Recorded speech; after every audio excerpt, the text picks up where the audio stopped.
Hi, I'm Ashleigh Briody, and I'm an oral and maxillofacial pathologist in Columbus, Ohio. The scope of my practice includes seeing patients clinically, managing mucosal diseases, as well as microscopic diagnosis. And I want to share with you my expert tip, and that is when to refer.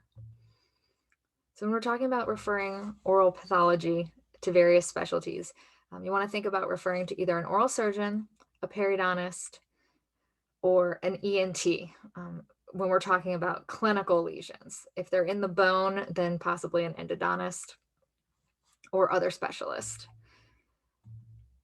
So the two main reasons that we want to refer, things that we need to look for, are sharply demarcated red or white plaques that do not wipe off with gauze, or an ulcer that persists for longer than 2 to 4 weeks.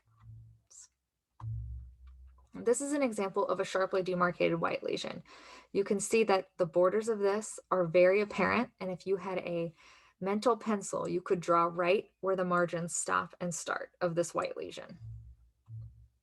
This is another example of a sharply demarcated white lesion in the left buccal mucosa, and while some of this area looks lichenoid in appearance, the majority of it is a sharply demarcated white plaque, and upon biopsy, this was actually a moderate epithelial dysplasia. Here's another example of a sharply demarcated white patch. It has scattered red areas as well as an ulcerated area within it. This was a severe epithelial dysplasia. This is an example of a sharply demarcated red lesion. 90% of these will be severe dysplasia or worse, and this was actually a squamous cell carcinoma. This is a great example of an ulcer that does not heal. This had been present for 6 months, and the patient complained of discomfort when eating, but otherwise it did not bother him. Upon palpation, the actual ulcerated part was extremely firm, and this was another squamous cell carcinoma. Here's another ulcer that had persisted longer than 4 weeks. This patient was actually putting steroids that had been given to her by her primary care doctor, which obviously did not help resolve the ulcer. This was another squamous cell carcinoma. So let's talk about some other reasons to refer.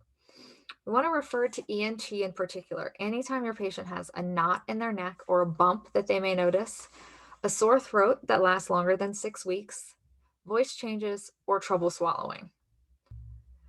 So this was a patient who was referred to us by his general dentist, who noted a knot in his neck and a sensation of something in his throat when he swallowed.